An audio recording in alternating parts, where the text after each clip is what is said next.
Donald Trump en Estados Unidos y Jair Bolsonaro en Brasil, iguales hasta el final. Tal como Donald Trump, Jair Bolsonaro perdió la reelección sin estar seguro de si volverá a postularse. Sin embargo, lo que ni en los Estados Unidos ni en Brasil dudan es que sus movimientos seguirán vigentes, trascendiendo sus respectivos mandatos. Desde su candidatura a la presidencia, Jair Bolsonaro siempre fue llamado el Donald Trump del trópico, y hasta el último momento pareció querer imitar a su antiguo par estadounidense, vencido en las urnas por un estrecho margen. Se negó a admitir la derrota y guardó silencio por días, solo para eventualmente decir que obedecería a la Constitución. Tras meses de calculado silencio, finalmente viajó el 30 de diciembre a Miami, Florida, para eludir la investidura de Lula da Silva, que llegó 2 días después.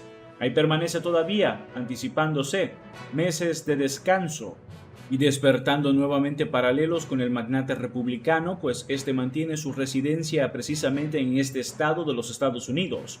Desde un comienzo, Bolsonaro buscó la proximidad a políticos populistas de derecha como Donald Trump, el italiano Matteo Salvini y el húngaro Viktor Orbán. Durante su tiempo en el cargo, en Alemania fue elegido afiliados al populista de extrema derecha, Alternativa para Alemania, AfD. Uno de sus hijos, el congresista Eduardo Bolsonaro, tiene estrechos vínculos con el agitador político estadounidense Steve Bannon.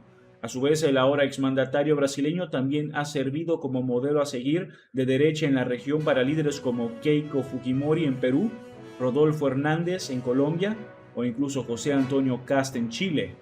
Pero la relación más clara, sin duda, a ojos de los principales medios brasileños, fue su cercanía con Donald Trump hasta el último momento. De hecho, BBC Brasil recalca que las derrotas de ambos mandatarios se dieron sin indicios de irregularidades que pudieran alterar el resultado de ambas elecciones, pero ambos se mostraron descontentos con los resultados y acusando fraude incluso en campaña. Asimismo, Bolsonaro y Trump han sido ambos objetivos de varias investigaciones, incluyendo por difundir falsedades que pudieron costar vidas en pandemia y por sus conflictos con los otros poderes del Estado. El clímax de ambos gobiernos llegó tras perder sus respectivas reelecciones y en el caso de Brasil, Bolsonaro incluso salió del país. La última vez que algo similar ocurrió, recuerda el medio brasileño UOL, fue en 1985 cuando João Batista Figueiredo, el último cabecilla de la dictadura militar, dejó el poder, negándose a entregarle la bandera a José Sarney.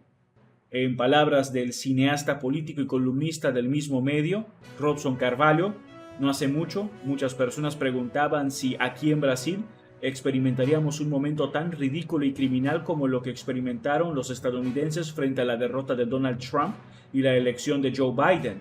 En una columna plantea que los ataques a la democracia en los Estados Unidos, a pesar de las constantes arremetidas de Trump y los meses de cuestionar las elecciones en las que fue derrotado, se concentraron en una manera más visible y apoética al día de la reunión conjunta de las cámaras legislativas que tenía como objetivo proclamar el resultado de las elecciones y confirmar a Biden como presidente victorioso.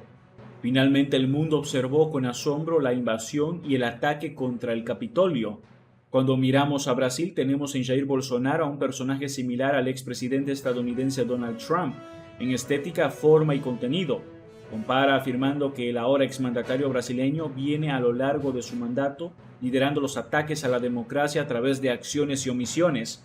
En el caso brasileño explica, la colusión y naturalización de su comportamiento autoritario duró mucho tiempo en detrimento de los principios democráticos. La mayoría de las instituciones e inicialmente algunos sectores de la prensa se limitaron a tratar de contenerlo con la publicación de notas de repudio. Posteriormente, después de la escalada autoritaria y sin riendas, se estaba creando un contexto cada vez más difícil para el mantenimiento del régimen democrático brasileño, hasta que por la fuerza de la votación se decidió en Brasil preservar la democracia, celebra el analista. Sin embargo, pese a la victoria en las urnas, el cambio de mandato no estuvo inmediatamente garantizado. Desde el primer día de la derrota de Jair Bolsonaro, que no tenía la virilidad para reconocer el resultado, el país, que ya vivía en un estado permanente de tensión, no tuvo un minuto de paz, sin conceder, inflado por su líder a través de discursos con mensajes cifrados y un silencio intrigante, bolsonaristas que ya cometieron el crimen de atacar al régimen democrático a diario comenzaron a participar en actos de terrorismo y, lo peor, con cobertura institucional. En este sentido, cita los bloqueos de carreteras durante los cuales se acusó a la policía de permitirlos, o las acampadas de grupos bolsonaristas a las puertas de los cuarteles exigiendo un golpe militar, y finalmente ataques terroristas de bolsonaristas que incendiaron 2 autobuses, 10 automóviles privados e intentaron invadir la sede de la Policía Federal. Este episodio ocurrió el mismo día que se oficializó la victoria del presidente electo, un acto de la justicia electoral con el mismo sentido de legitimar los resultados de las urnas, como en el caso del Capitolio en los Estados Unidos, destaca. Según se ha reportado desde el entorno del exmandatario, este mantuvo su sepulcral silencio en parte también para evitar azuzar personalmente oleadas de violencia como las vividas, incluso lamentándolas con gran emotividad durante su último discurso como presidente. Según recuerda Wall, The Washington Post reportó incluso que el hijo de Bolsonaro, Eduardo, se reunió con Trump en su complejo de Mar-a-Lago en Florida, donde el exmandatario les aconsejó disputar los resultados. También se habría encontrado en Arizona con Steve Bannon, el exestratega de Trump condenado por obstruir la investigación sobre el ataque del 2021 contra el Capitolio.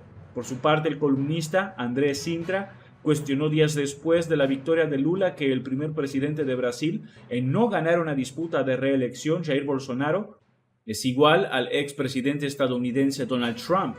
Promocionados como outsiders de la política, habían llegado al poder en el curso de una ola sin precedentes de la extrema derecha con atractivo popular. Fueron derrotados, entre otras razones, porque no se enfrentaron a la pandemia del COVID-19 y porque no respondieron a la crisis económica, estima. Incluso The Economist llegó a decir que el presidente de Brasil se parece a Trump en el peor sentido posible, y que gane o pierda, Jair Bolsonaro representa una amenaza para la democracia brasileña. Según la revista, ante la derrota se temió que el ahora exmandatario brasileño pudiera incitar una insurrección, quizás como la que sufrió Estados Unidos cuando una multitud de partidarios de Donald Trump invadió el Capitolio el 6 de enero del 2021, o quizás incluso peor. Sintra considera que si quería o no fingir ser Trump, el hecho es que Bolsonaro en el 2018 tenía menos confianza en la victoria que su entorno. Al final de la primera ronda, cuando los sondeos le dieron una gran ventaja, se asombró, aunque imaginó que su rechazo era un impedimento para vencer a cualquier oponente en una eventual segunda ronda. Se dio cuenta de un momento al otro que incluso podría ganar en una sola vuelta. En el 2022 su sentimiento se invirtió. Observa el columnista, considerando que pese a sus esfuerzos, Bolsonaro vio a sus aliados abandonar el barco, algunos explícitamente, otros discretamente, pero él mismo, como Trump, se jactó en el tramo final de que la reelección era inevitable, con una confianza inusual en su candidatura. Tras su derrota, sin embargo, Bolsonaro no siguió cuestionando las urnas electrónicas ni la victoria de Lula, aunque acusó injusticias, y quienes estuvieron con el mandatario le describieron como triste, sacudido y perdido. Bolsonaro y la extrema derecha pueden haber perdido por poco las elecciones presidenciales, pero están lejos de ser derrotados políticamente, advierte David Magalhães, profesor de Relaciones Internacionales de la Universidad Católica de São Paulo, que fundó a comienzos del 2020 el Observatorio de la Extrema Derecha, la OED. El ahora derrotado exmandatario logró unir varias secciones de la derecha brasileña y organizar un movimiento con afinidad por las manifestaciones callejeras y extremadamente activo en las redes sociales. Recuerda, también legitimaba grupos extremistas y violentos. Esta derecha continuará saliendo a las calles, haciendo ruido, demostrando e intimidando a la izquierda que tomará el poder en el 2023.